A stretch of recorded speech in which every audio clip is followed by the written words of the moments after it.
You're listening to the Intentional Parents Podcast, brought to you by Intentional.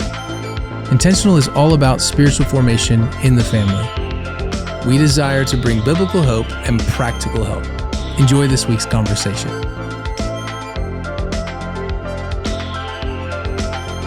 Welcome back to the Intentional Parents Podcast. On today's show, we have Darren Whitehead. He's a pastor, he's an author, he's a leader, he's a father, and he's also, as you'll hear, an Australian. We just recently sat down with him in Nashville and had the most amazing conversation. He's recently written a book called The Digital Fast, which is, I think, a gift to anyone in our time that is trying to figure out how do we balance technology and go in and out of rhythms of health and put technology in its proper place in our life. This is a gift and a resource. So I have absolute confidence that you will enjoy our conversation today. Also, if you haven't had a chance to rate or subscribe, I just want to say thank you to everyone who has done that, that's left a comment. That helps get the word out with our ministry and all the things that we're doing, and it is just a huge help. So if you haven't had a chance to do that, would you please do that? And also know that we are on YouTube now, so you can click the link in the show notes. You can watch all of these conversations that we're having week in, week out. But truly, enjoy today's conversation with Darren Whitehead. All right, Darren Whitehead, welcome to the Intentional Parents Podcast. Thank you so much for having me. It's great to be with you guys. So glad you're here. Second interview. Thank you again to Gabe and Rebecca Lyons, Think Headquarters Studio. Here we are. Here we are, which is your hometown. It is my now. hometown. Yes. Obviously, from the accent, gives you away. Maybe not your original hometown. Give us a little background of that. Yeah, I moved to the United States in 1998. 98. Been here for 26 years. I just turned 50, so I am more American than I am Aussie these days. Lived more of my life in your country. Okay. I came over here to work in radio, actually, and that is amazing. I was thinking the whole time you were talking, I was like, you have such, I don't know if you were going to do speaking, but such a radio voice. You have such a great voice. That's nice of you to say. I mean it. That's when my wife criticizes me. I'm like, baby, this is the moneymaker, okay? So this is the life that I've given you. She's American, okay. Yeah. She's from Nashville, yeah. Yeah. So, I came over to work in radio, and I was in Melbourne, Australia, at the American Embassy trying to get a work permit, and they misread my file. They made an administrative error. They gave me the wrong kind of visa. They gave me a pastor's visa. No way. I had never been a pastor, and I had no plans of ever becoming a pastor. But if I wanted to stay in America, I had to become a pastor. You're lying. I've never heard this story. This is the absolute truth. Wow. Sometimes people ask me, how did the Lord lead you into the ministry? I say the U.S. government called me into this. And out of fear of deportation, I just keep preaching every single week. I'm terrified. Wow. So that was 1998. Came over and I started working at a church. Okay. And I got married to an American girl in 2002.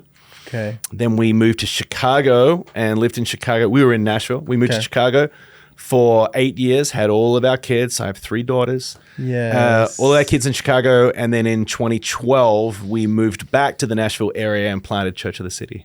Wow. That was only 2012. 2012. I don't know why I thought it was longer. So many questions. What were you doing in Chicago? I was at a church called Willow Creek. Oh, yeah. Never heard of it. Yeah. And and so I started out as the college pastor there. It was a college ministry called Access. Okay. And I did that for a little bit. And then I got asked to be a teaching pastor there. And so I was teaching pastor to the adults for the following 6 years or whatever. Wow. So that was a really amazing time in my life. Yeah. And then transferred to, so then 2012, you have three girls. Mm-hmm. And what are their ages now? They are 18, 15, and 13. Okay. All teenage girls. Yes.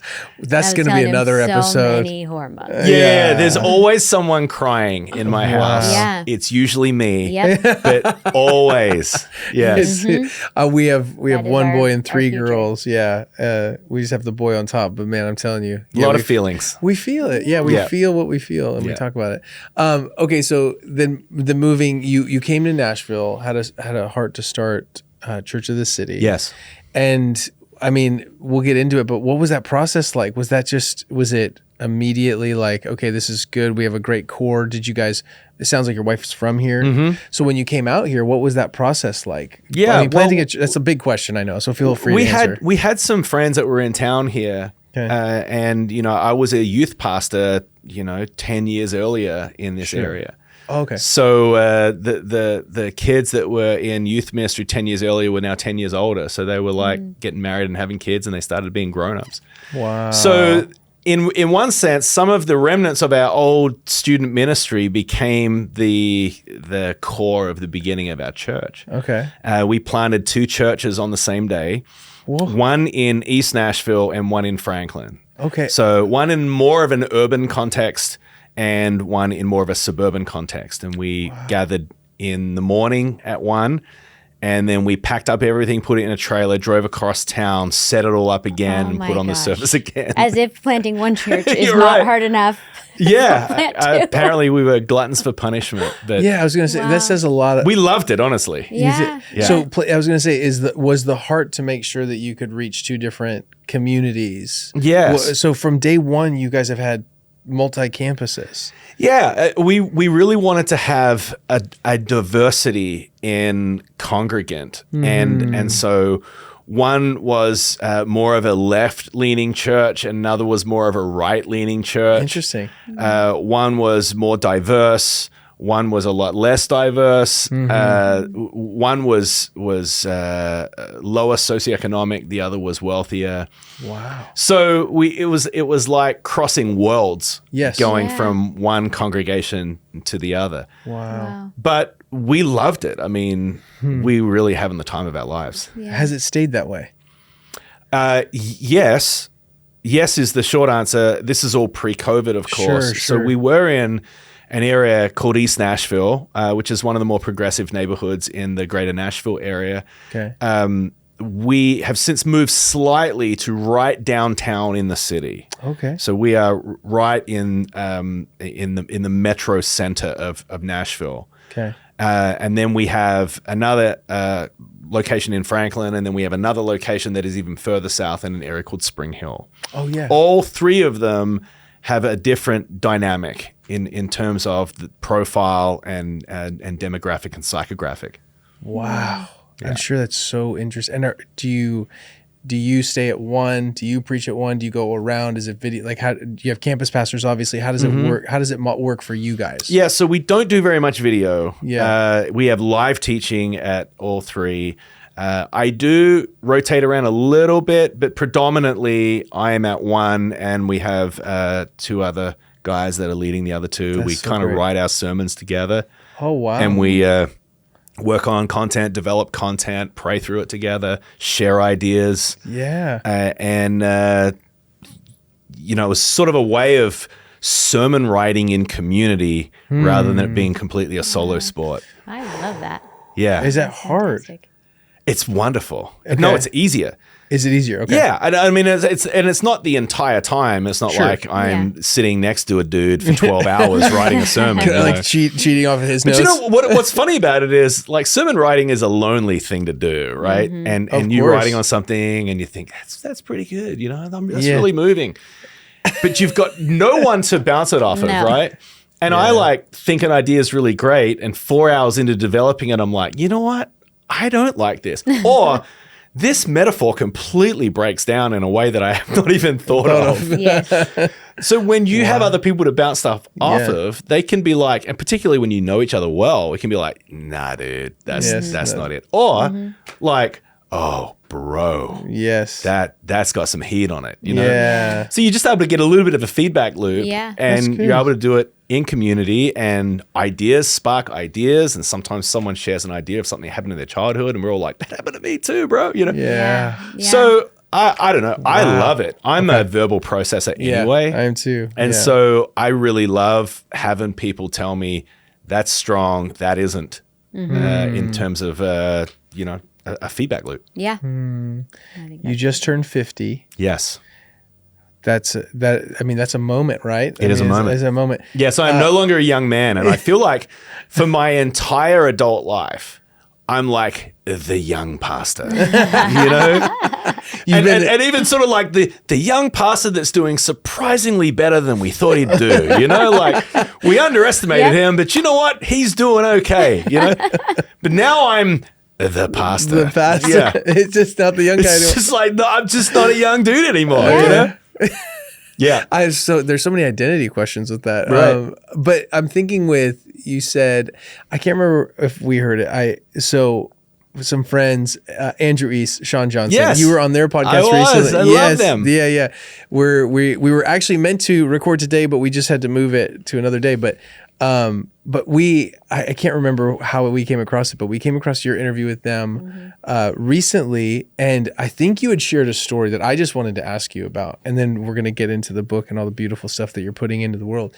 But you were talking about you had just, I think, come from like a party of some sort. Did. And it was like your daughter and your 18-year-old daughter. Can you tell us that story? It was beautiful. That's I mean, I was so tender coming from that. I can only imagine. Because you schedule things on your calendar ahead of time and all of that. And I had this party that my staff had put on for me.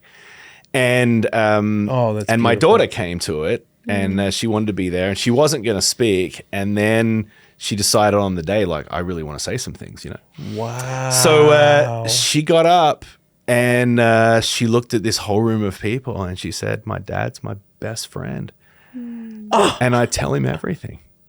And honestly, I could feel it right now. Yeah. I mean, my heart was leaping out of my chest. Yeah. And I didn't almost hear anything else that was said with anyone else. You know what I mean? Yeah. I mean, it was really... It was a condensed moment in her childhood that I will remember forever. Just sort of representative of, we have a very special relationship. Yeah. For her to be willing to talk publicly about that Yeah. and just to sort of say to people, yeah, we're really close. It just meant so much to me. I can only imagine. It didn't surprise me that she said that we were this close. It didn't surprise me that she thinks that. It surprised me that she told everyone that, Yes. Well, so it was really moving, and I was literally driving straight from that to being with them, and I was like still a little misty-eyed when I came on in, and I was like, hey guys. I mean, I think you'll probably have an emotion for a very long time, if not forever, from just even the thought of that. Like, I can't even imagine.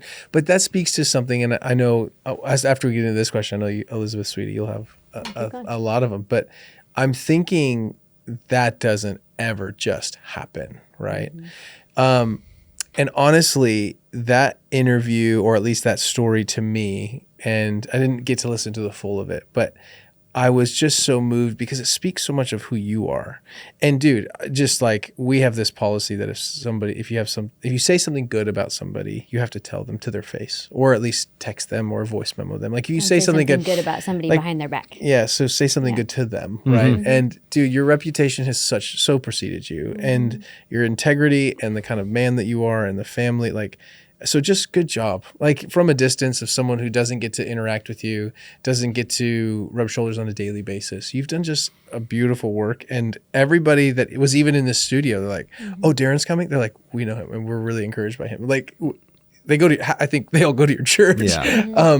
But all that said, I just wanted to just let you know that. But that doesn't just happen. So what are some of the things, the rhythms, the rituals, the things that you guys are doing, that you're doing with your girls, as a girl dad, to really foster that kind of relationship?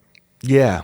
Well, I grew up in a time where it almost seemed normative that pastors' kids resented the church. Yeah. Yes.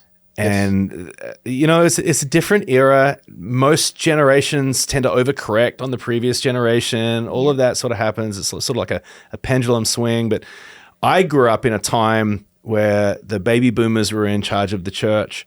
And a lot of these baby boomers would say to me, I have so much regret. I prioritized the church over my own children. Yes. Yeah. And now the children are kind of resentful towards the church as a place that took my parents away or took my dad away. Yeah. Yes. And so I saw so much of that I went into this with my game face on. Like, I cannot allow my children to see the church as being the place that just takes all my dad's time, focus, attention.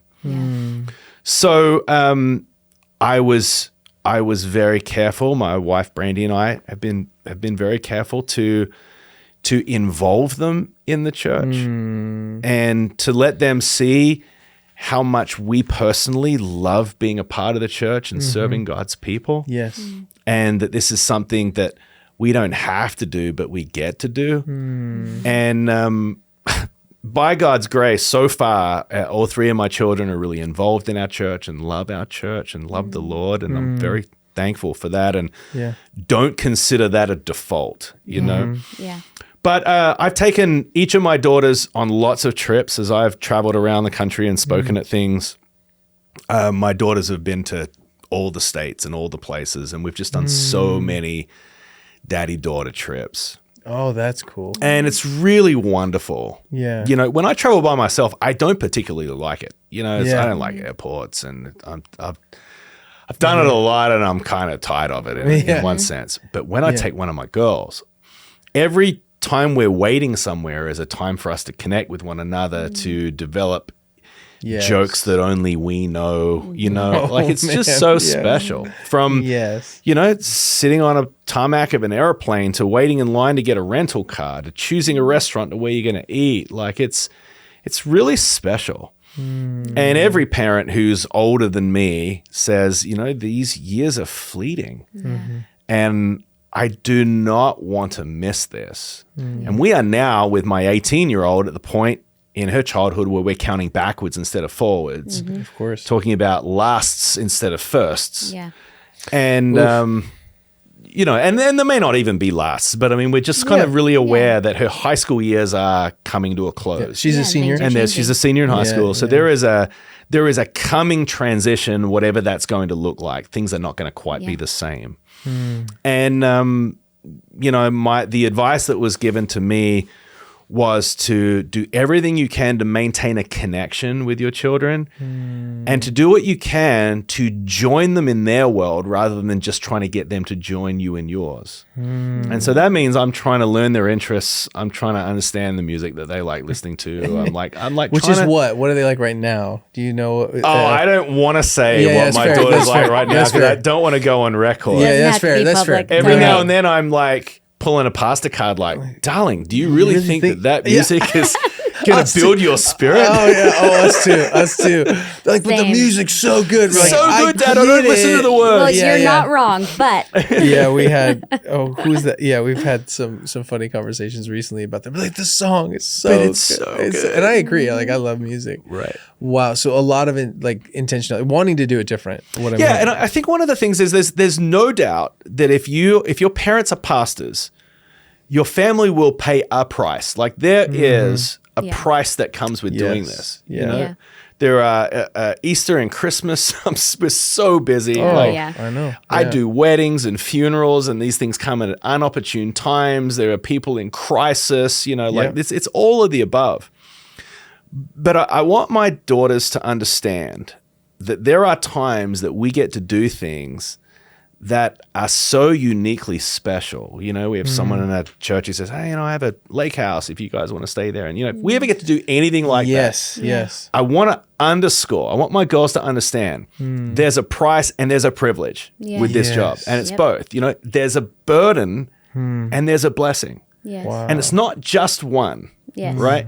So I want them to grow up with the narrative, yes, there was a burden for this. Yes, it cost our family something. But we got to do some cool things too. And we got to do them as a result of Dad's job. Yeah. So we got both. Yeah. And I want to frame their childhood through that lens. Hey, Brooke here with Intentional. Just wanted to pause really quick and say thank you to all of our legacy builders and invite you to potentially become one today. If you didn't know, Intentional is a crowd-funded nonprofit, which is all about spiritual formation in the family. We desire to bring biblical hope, practical help, and healing to families all around the world, in marriage, in parenting, and grandparenting, in all sorts of relationships. We can only do that with you, our partners, our legacy builders. If you're curious what a legacy builder is, that's simply a person who's decided to say, not only do I want to pray for Intentional, I want to help Intentional, even in financial terms, to help fuel this ministry and this mission forward. So if you haven't had an opportunity to check that out, you can go to intentionalparents.org. You can click the link in the show notes, but we just want to invite you today. Pray about becoming a legacy builder and partnering with us in a deeper way to help families all around the world. All right, back to this week's episode. I'm thinking of, we were in full-time ministry, pastoral ministry for 18 years before we jumped into this world. So we so understand that. And still to this day, I think we were just recently on a trip and the house was a friend of ours who were like, yeah, we're not using it. Go ahead, use it. It was in a very rough spot of the world called Maui. And it was just, you know, and we're sitting there just like so grateful and thankful and just being like, this doesn't, you know, it's a similar deal. Like you guys, you realize like we're having that conversation with our kids This around is dinner, one of like the gifts. people just, this is people's extra that they just want to give and generously. And then all of our kids were like, yeah, we want to make enough money so we can. And actually our son was like, well, Dad, if I do what I'm thinking, which I don't know what that is actually currently, because it changes. He said, you know, I'll probably buy a house and I'll let you guys use it if you want. I was like, oh, thanks. That's so sweet. I was like, that is you are so generous. Yeah, right Thank now. you. Thank Like, you. He probably has some caveats. You need to have a cleaner. You know, I can already tell with his just. He 100% would. He is my older brother, John Mark 2.0. Yeah. Oh, is that To right? a It's a T. lot. Yeah. Like, Quite it's really comical. funny how that happens. Like Yeah. they'll different personality types will kind of emerge in different families, and which is really fun. But I love that you are using what could be an opportunity to foster some resentment, you being taken away, you having to go somewhere and speak. You're using it as an opportunity for connection and really for teaching when you're framing that life is mixture. It's both beautiful and it's hard. Yes. It's both, this is a burden and this is a gift. You're building that into the rhythm of even your relationship with them. And I think that's so beautiful and rare for dads to do, I feel like, in our current time. Maybe more intuitive for moms to do and harder for dads. And so it's no surprise to me at all that your daughter said that because she's getting to experience connection with you. Yeah, there's something about, and I want my girls to understand that life generally is a mixture of sadness and gladness. Yeah. You know? Yes. And Yes. you're never really in a moment where it's all gladness without some sadness. Yes. And you're never in a moment where it's just all sadness without some gladness. And if we can, with our children, foster that as an expectation, Yes. then you can actually exist in the world Yes. without feeling like somehow you've been screwed over. Yeah. Yes, It's like, sir. no. This is the human experience. It's both. Yes. Oh, I'm like coming out of my skin right now in a good way of that. I'm so passionate about that. And one of the things that I so like, if that's one of the main things our kids get to really like live and experience and expect really that there will be sorrow in their life and there will also be joy and that they can be held in the same hand. What a gift we're setting them up with for the future. And even in their relationship to Jesus. I mean, how often do you hear the story of somebody who grew up in a Christian home, they've continued to follow Jesus, something really hard happens in midlife, and it shakes their entire foundation because they had no idea that it wasn't even in their theology of if I do these things, then God will do these things. Right. Or if a good God would never let me suffer like that because it hasn't been a part of their foundational years. That's so right. I love that. And I feel like we need a lot more of that from the church, especially. I feel like it's part of the conversation more now, but like my growing up, I feel like that part of the conversation was kind of not talked about as much. It was more the joy of the Lord is your strength. Like that was quoted a lot, which is so true. So true. But the other part of the conversation was missing a bit, I feel like. And I'm glad. There's a version of Christianity that exists a lot in the Western world. And it is that God will always overcome. He will always heal. He will always come through. It is just this declaration of success at every turn, you know? Yeah. Yeah. And sometimes if someone has built a theology of that exclusively, that when life happens, it smashes their theology. Yes. Yeah. Life is complex. Yeah. And everything didn't go perfect for Jesus. In fact, it kind of ended badly, Really? at least before the resurrection, you know? And so I think growing in a maturity of faith is kind of understanding that the gospel is sufficient for the complexity of life, but it is not always turning out the way you want it to turn out. No. Yes. I want to kind of turn. So obviously you've been thoughtful around a lot of stuff, especially as a father. And as a pastor, I think you obviously are forced into, I think if you're a good pastor, you are thinking of not only how can I help people experience who the real biblical version of Jesus is, like who Jesus says he is? How do I help people experience that, know what that's like, introduce him, give them all the tools? You also have the vein of culture. You're connected with culture, what's going on, how that's changing, and then adapting these two constantly. You recently, when did it come out? The digital fast. What came out this year? This year? Okay, I thought it was January this year. I didn't want to misquote, but yeah. So recently came out the book, The Digital Fast, which I really am excited about, because we just were talking with Joey Odom, and you guys are actually partnering. They're using your book as part of that, and you guys are partnering together. What a great thing you're doing for churches. And he pitched it a bunch, as you could imagine. So he did a great job giving people a heads up of where to find all the content. But it really came from what work you had been processing and doing. In your book, the verse, this blessed me a lot. The opening verse, as you already know, Psalm 119:37, turn my eyes from looking at worthless things and give me life in your ways. So obviously you started the book with this just verse right on the phrase. I just want to know, from your perspective, how did this verse inspire your personal journey with writing this book?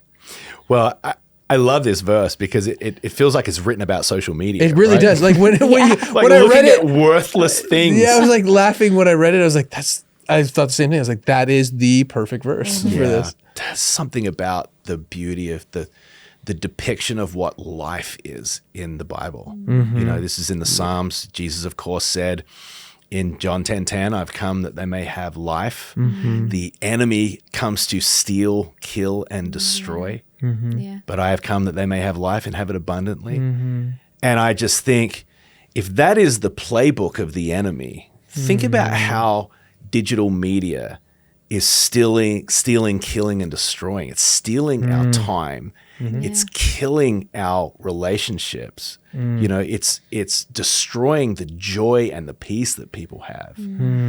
And it's all happening through this glowing rectangle that we carry around with us everywhere, you know? And so, you know, we practice a fast as a church every year to start out the first 21 days of every year. We have a season of prayer and fasting. Fasting is perhaps the most neglected spiritual practice from the New Testament in the modern world. And we don't want to do it because it's uncomfortable. And, you know, and so it just ends up being one of these things that we don't do very often. But what some people started to say to me is, well, I think I'm going to fast from my phone, or I'm going to fast from social media. Yeah, absolutely. And I thought, that's really interesting, but it's different. It is. There's something a little different. Like biblical fasting is fasting from food. Yep. And there is something about the emotion, about the physical experience of being hungry, that captures something specifically about what biblical fasting is. But fasting from your phone sounded like an equally interesting idea. So what I wanted to do with our church is go, hey, listen, some of you have talked about fasting from your phone, and I think that could be cool, but what if we all did that together? Now, I didn't know if this was even going to work. And I didn't know if people were just going to be kind of like, hey, dude, why are you talking about our phones? Like, stay in your lane and teach the Bible, you know? Absolutely. It's sort of an odd thing for a church to do. At least it felt like the first time I was talking about it. So what I discovered, and I didn't go into this thinking this, but what I discovered is that phone addiction, or people spending the amount of time they spend, the average American, one study found is the average American is spending 7 hours and 4 minutes a day on their smartphone. And Gen Z is spending over 9 hours a day. So, I mean, it's just astronomical. And so we knew that this was an epidemic of sorts. But if you ever say to a teenager, you know, if social media is making you depressed, then why don't you just get off of it? They say, I can't. I mean, all my friends are on it, you know? And so it is the fear of missing out, right? This is our access point for what is happening with our friend group and the world and all of that. To feel known. That's right. So social scientists call this a collective action problem. This is a problem that we collectively know is harming society. It's having a detrimental impact on our mental health. And yet none of us individually want to withdraw because we will get left out of everything. And so we continue to do it. We continue to perpetuate it. What's interesting is that you can address collective action problems with collective action. Yeah. So when a community decides to do this together, it's easier. Absolutely. So when teenagers are all doing it, your friend group's doing it, your small group's doing it, your parents are doing it, your grandparents are doing it, your neighbors are doing it. You're almost gamifying the entire experience. Yes. And you're kind of going, we're going to take a period of time and we are going to step back from these devices, and I can explain exactly what that looks like. But we'll step back from these devices. We'll have a shared experience of getting off of these things, and then let's pay attention to what happens. What happens to ourselves? What do I notice about myself? What do I notice about other people? What do I notice about hearing the voice of God if I am turning down all of this distraction and able to turn up devotion for a season? We have a new offering for you. If you would like to receive daily or weekly text messages and encouragement around parenting, marriage, with prayers and scriptures, click the link in the show notes and we would love to send those to you. Can't wait to connect more with you. What I love about what you're saying is so often we're so drawn to that communal action of all of us being addicted to our phones and being on social media together because we're desiring that connection. That's what feels hard to step away from sometimes and other things. But as you were talking, I just was picturing you're moving that connection from being on this isolating device. You're moving the connection to this other collective action, to a community. Yes. To real embodied relationship, all centered around we're all doing this together. So people are still getting what they're looking for, but they're getting for it in a way that is so much more helpful and sustainable and embodied versus just That's right. And that's what biblical fasting is, by the way. It's not just abstaining from something. It's not just putting something down. It is picking something else up where that was. And so the digital fast is an invitation to withdraw from distraction apps, right? So you think about the apps that are on your phone through the lens of distraction versus utility. Not all apps are the same thing. You know, you don't open your calculator app and play with it for 46 minutes and then go, gosh, what have I done with all my time? You know, they wasted a lot.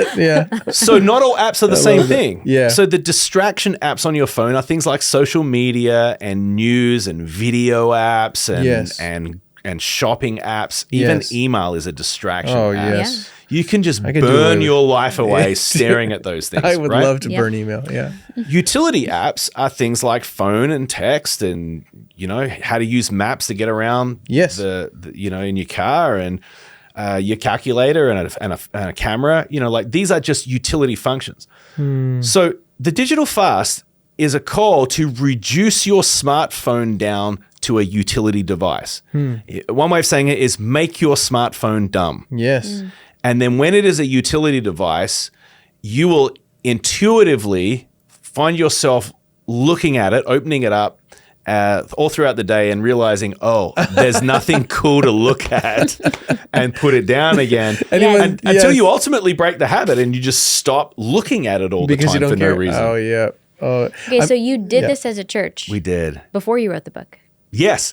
In fact, the book was a result of other churches saying, we're really intrigued by this. Can you tell us what you did, what you learned, how you did it? So I read a bunch of books and I talked to a bunch of people and I didn't exactly know how we were going to do it before I researched how to do it.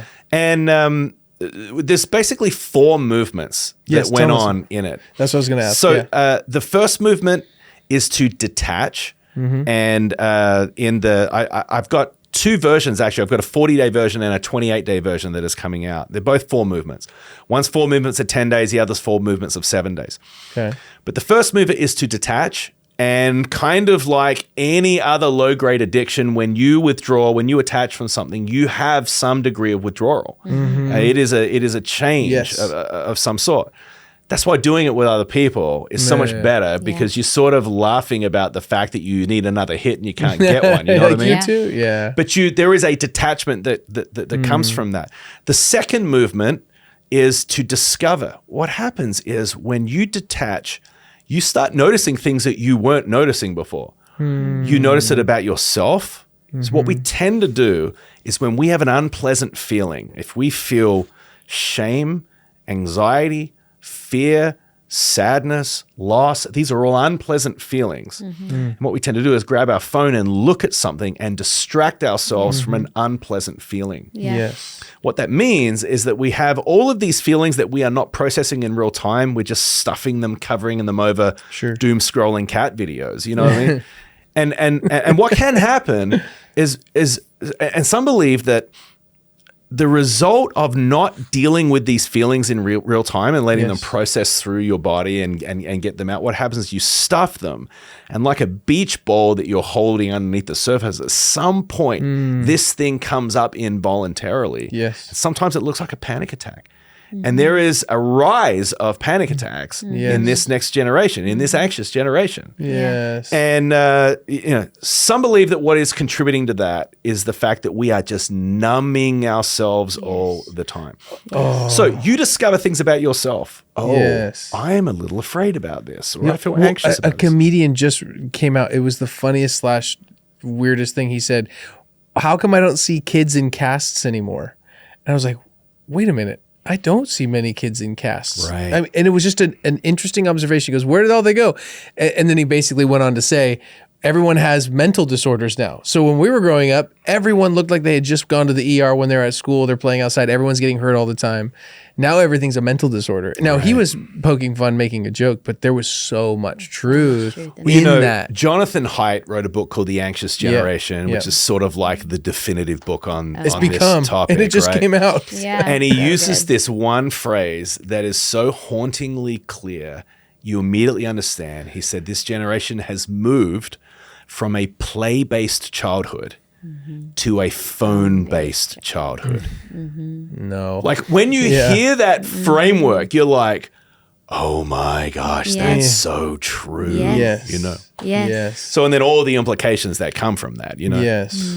So yes, that is true. One of my daughters is at a school in the area here as a senior, and this is the first year that they have gone phone free with their schools. Wow. Is it a result of the book? It's certainly influenced it. It's influenced it. Yeah. Sure. I've been talking with some of the faculty about this. Yeah. And several schools in our area have said, this has been building for a while and we just need to declare, Yes. So the idea is bell to bell. You don't have your phone from the morning bell to the evening bell, and they can use their phones after that. Like, can we give our kids a break for 6 or 7 hours a day from being glued to these things, Yes. So anyway, I asked my daughter on week 1 of them not having their phones anymore. She goes, Dad, the boys have started playing football again. That's what he's like, oh my gosh. That's such an interesting observation. You're right. They've started playing football. And instead of all getting together and staring at their phones. Oh my goodness. That's all right. So the second movement is to discover. You discover things about yourself. You discover things about other people. How many times are you completely unaware that one of your children are anxious about something? They walk through the living room and you don't even catch it. Yeah. Because someone texted you, which is interrupting really the sacred space of your home, and you're dealing with something that's urgent to them. And you're completely missing something that is important to your kids. I shudder to think how much I have missed that I'm completely unaware about. Oh. See, when you put that away, when you remove that, you begin to see all of that. You become aware of that. You're able to reach them in these moments, right? The third thing is you start to discover the voice of God. Yes. Like, what has been the net impact of chasing away all the discretionary moments of life? We pull up at the lights and we're waiting in traffic and we intuitively grab our phone and open it and start looking. Like, instead of Holy Spirit, what do you want me to notice right now? Yes. What should I pay attention to? What themes are you continually rising inside of me that I need to be aware of? You know? So we've sort of numbed the voice of God in our lives as well. That's the second movement. The third movement is delight. You detach, you discover, you delight. I was talking to Jonathan Haidt about this, and when I finished describing it, he said, do you want me to tell you the brain science behind why that happens? Wow. Yes, I do. You know? He said, well, what happens is that when your dopamine receptors are overloaded all throughout the day, you're just getting a hit of dopamine all the time. what happens is that your brain stops responding to what dopamine does in your brain. It's like flooded with dopamine, right? Dopamine, of course, is a pleasurable feeling. It's supposed to make us feel joy. Yeah. And if we are inundating our brains with dopamine, it stops working and we feel numb, not joyful. And it takes a couple of weeks to reset. And after a couple of weeks, so you think by the time you're in week 3 of this digital fast, your dopamine receptors have gone back to normal. Wow. And all of a sudden, when you experience something that provokes dopamine, it produces joy inside of you again. That's why it's delightful. Wow. And it's so funny, That's right? interesting. It's like the most human things become joyful again. Yeah. You know, give me life in your ways. I've come that you may have life. I remember my 13-year-old daughter wanted to bounce on the trampoline outside and wanted me to watch her. And I didn't have my phone. I was going to say, did you jump? I did not jump. I did not jump. Although I've got a strong game, but I did not jump. No. But it's just so funny what you notice, right? Yeah. I don't have my phone with me because up to that point, I sort of carried it around with me even when I'm at home, you know? Yeah. It becomes. I'm just like, it's not even with me. I walk outside, I'm barefooted, I feel the grass under my feet. I'm like, that feels really great. And then I walk over to the trampoline. I could smell the air. There was this gentle breeze. The sun was setting.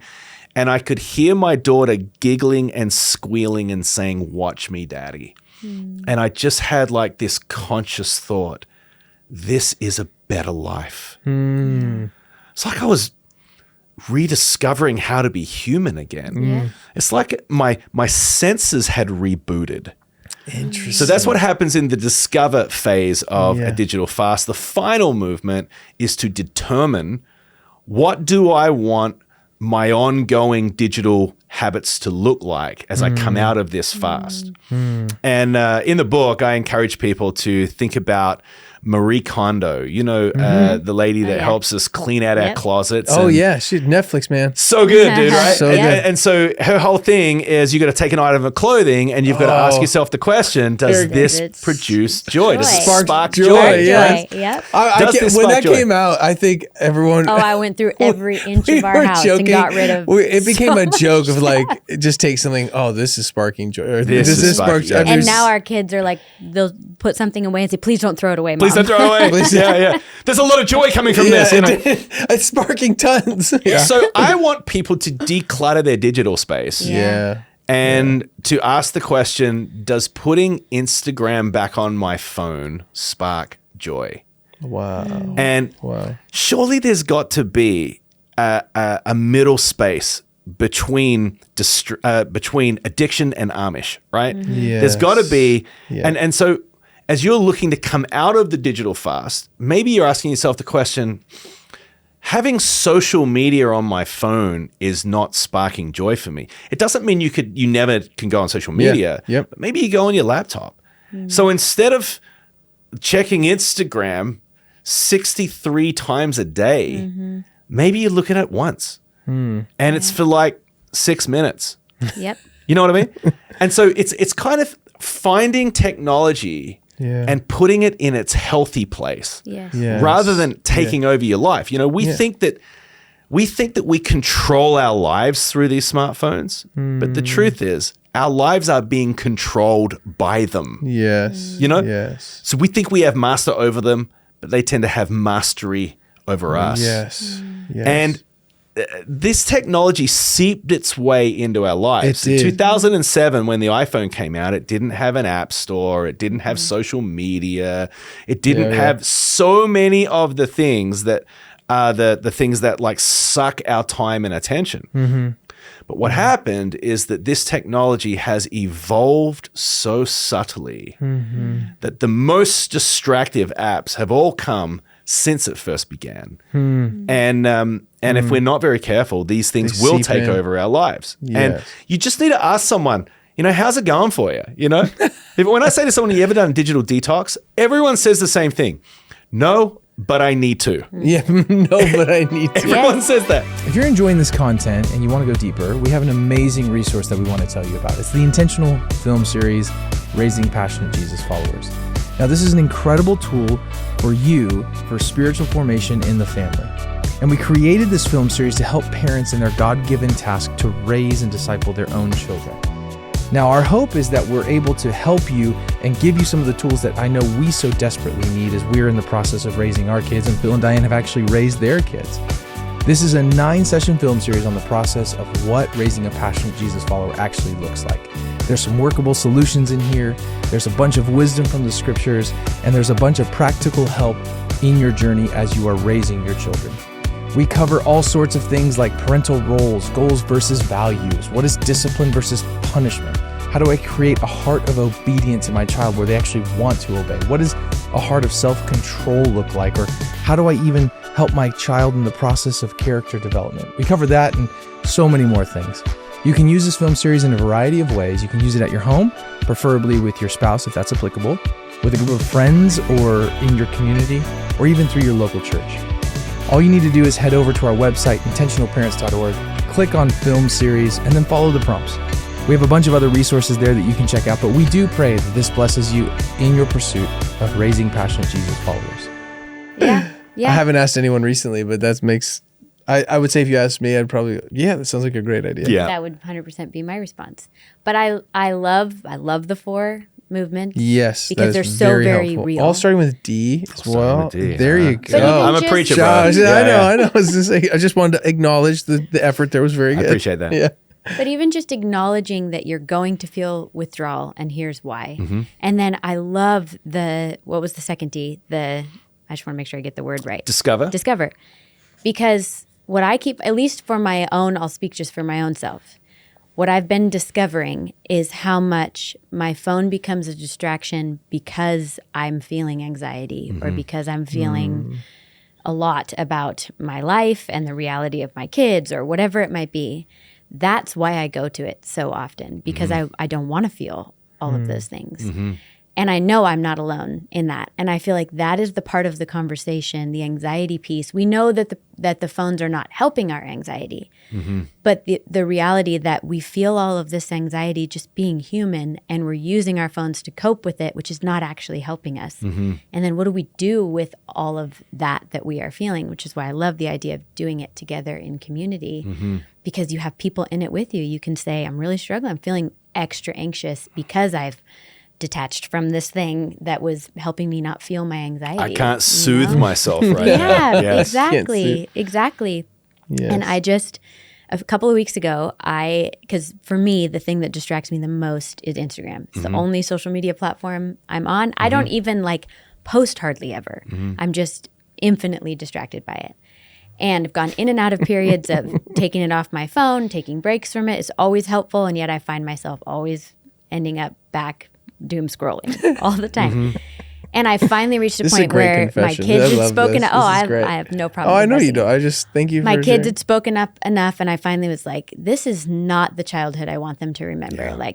I'm doing something about this. So deleted it off my phone, was finally like, this is a for good thing. I'm making a significant change. That same morning, I went to go drop off one of my kids at a friend's house, and I'm good friends with their mom. We're just chatting for a minute, and I just had this brief moment. I wasn't even fully honest. I just said, this is a huge distraction for me. I just deleted it off my phone. I'm trying something different.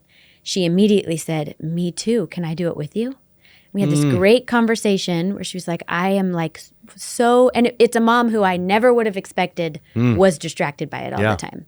I thought she wasn't. I thought she was incredibly present with her kids. I was feeling all sorts of guilt and shame about that. Yeah. This great conversation about how she's struggling too. We decided to commit to do it together. We're checking in with it. We decided every Friday we'll give ourselves 15 minutes because I have to check it for some work things. So we get 15 minutes on Friday. So we were texting each other, okay, it's Friday. How'd you do? Did you stick to your 15 minutes? But it's been so helpful. Every time I'm tempted to download it again or look more than just Fridays, I know that my friend Nicole is doing it with me. And there's so much power in that. Isn't that amazing? I knew that, but Yes. now I'm experiencing that, doing it with somebody else, and it's life-changing. And what I have found is when I go back on, I actually feel all sorts of things that I don't actually want. That I'm like, actually, I don't. That maybe you I don't didn't miss even this at notice all. before. That Yeah. I absolutely didn't notice before. And the reverse is I'm no longer using it for anxiety. I feel anxiety sometimes going on it. I'm like, I don't like that feeling. That's enough for today. I don't need to look at it anymore. You know, powerful. Instagram, according to the research that's been done, Instagram is the worst for particularly teenage girls. Yes. It's the single worst Yes. apps, worse than TikTok. TikTok's more addictive, but Instagram is the worst that they experience. How come?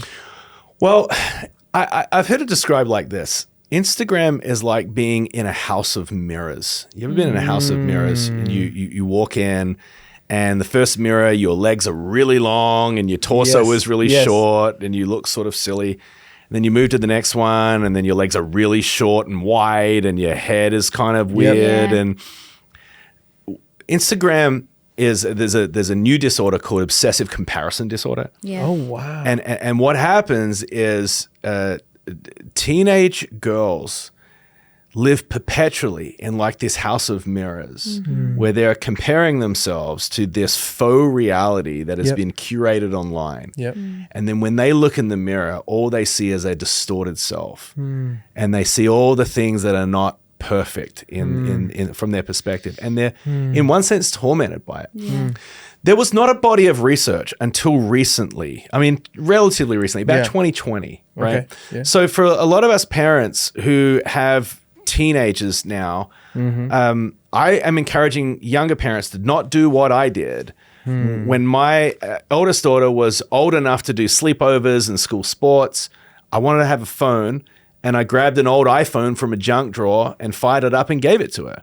Right? It just sort of seemed like the right thing to do. Okay. The average age in America of kids getting a smartphone is 11. Oh, So I gave my kids smartphones, and I just didn't know any better. There wasn't research that was showing not just a correlation of social media use, smartphones, and mental health, but a causation, which is now very, very clear. he is very clear.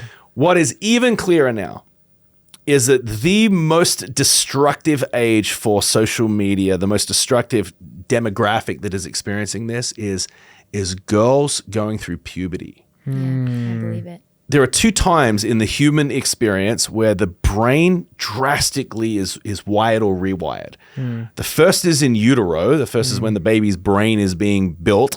Yeah. Second is in puberty. Yep. In puberty, your brain is going through a drastic rewiring moment. And if you are going through that rewiring moment at the same time that you're consuming a lot of social media like Instagram, very, very destructive. And the outcome is just this rise, this mental health crisis, Yes.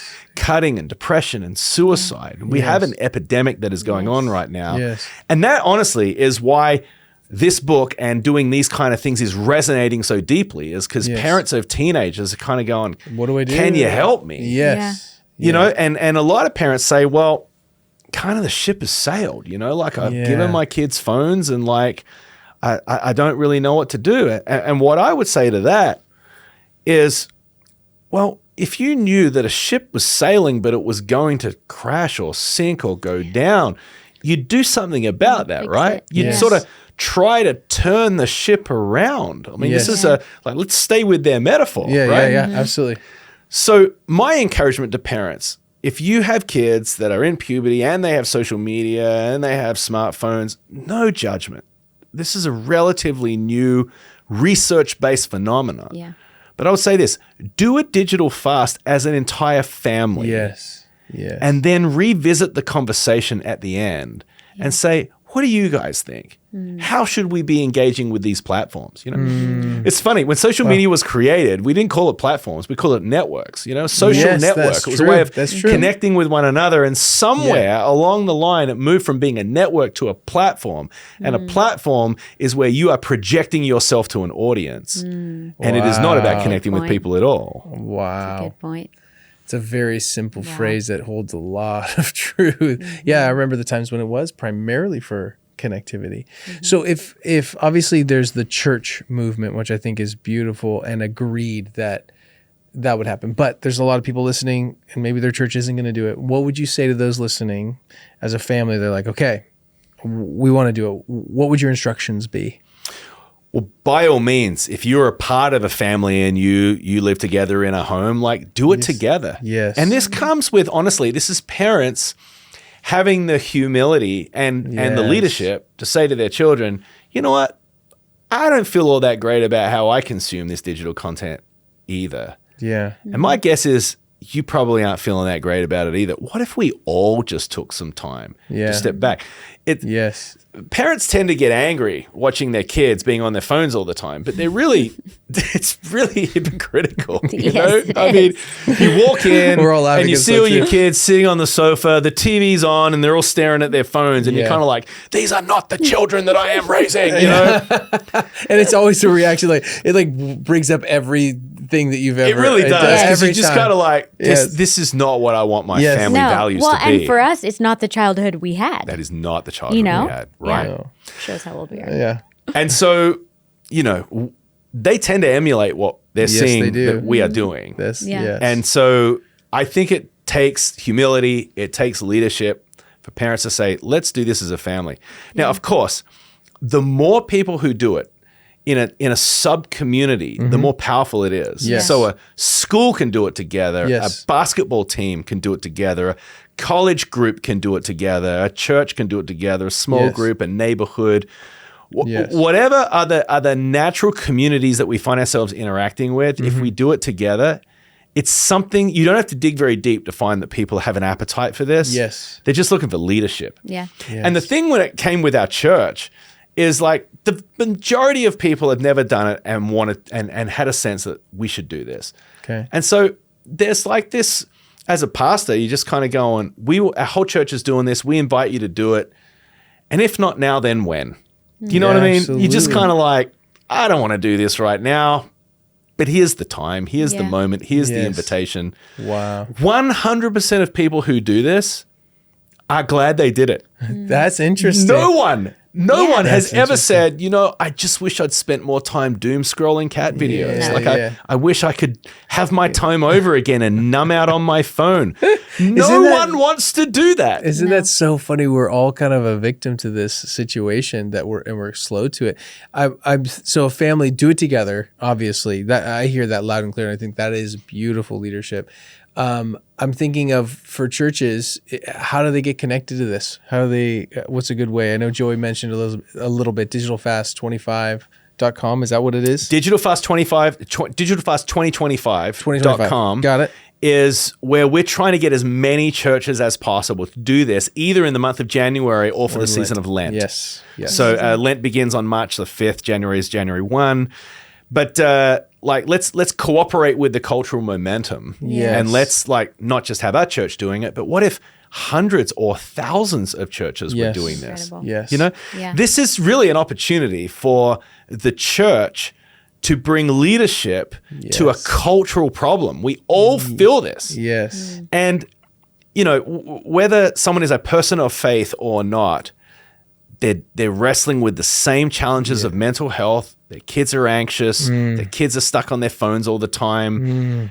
They need leadership. Yes. This is really a moment where the sub-community, the subculture of the church can say, we're going to rally around this. And whether you're a part of our church or not, we'd invite you to be a part of it. Yes. Okay, so this is last question of the day. And this isn't actually on topic unless you want it to be. But as a pastor, as a leader, as a dad, as a husband, as somebody who's in the world that we find it right now, what is something that you are being inspired by or learning? And again, this can be on topic or not, but what is something you're being inspired by or learning right now that has just given you hope, that's given you encouragement? It's just something, and again, this could be off topic or not. We've been talking a lot about the digital fast. We've been talking a lot about family. But what's something that just really blesses you? What's a final thing you'd want everyone to know? This is anecdotal, but there is something that is happening in the world right now. And there is something that is happening in my heart as a result.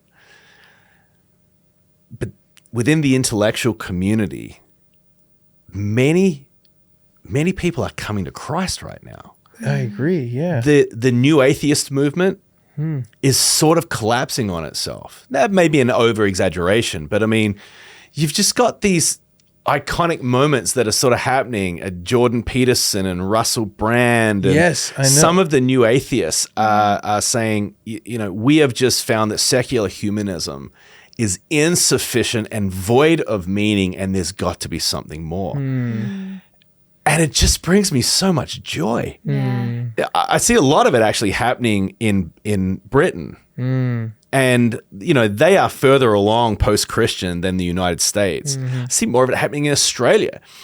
Also a lot more post-Christian. But they're a little bit further down the road of the secular humanist experience. And they're finding that it is unsatisfying. Yes. And now there is just this intrigue to this return to ancient wisdom. It seems as though, right, with all of our progress in medicine and technology and luxury and wealth and the kind of experience that we have created for ourselves, and yet people are more unhappy, more anxious. There's more crisis, mental crisis that is going on than ever before.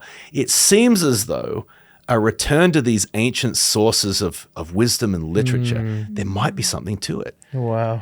And so I'm just seeing this new appetite that seems to be rising up to be returning to the teachings of Jesus, or returning to the ancient wisdom of Song of Solomon or the Proverbs, or there is just all of this. There's something in it. Yes. Jordan Peterson has been teaching through the book of Genesis. I know. It's so crazy. And he's just finding that there is just so much authority and wisdom underneath that. And there are just all of these people that don't even have a theistic view who are flocking to listen to this guy teach the first book of the Bible. There is something that is happening. Yeah. And I think it's early on. Yeah.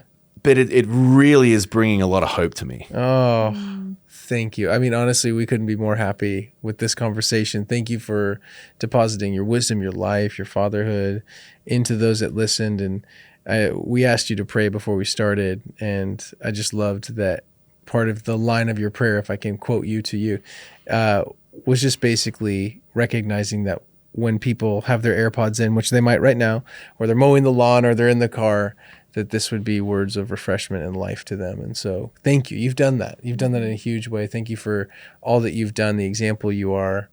This has been a treat. So thank you. Man, it's been a great joy. Thank you so much for having me. Yeah. We'll have you again. As long as you'll come. We'll just come out to you. This works great. We'll just come out. We have a studio. You have a studio that's going to be built soon. Working on it. Yeah, Yes. so we'll let people know about some of the stuff you're working on in the future too. All right.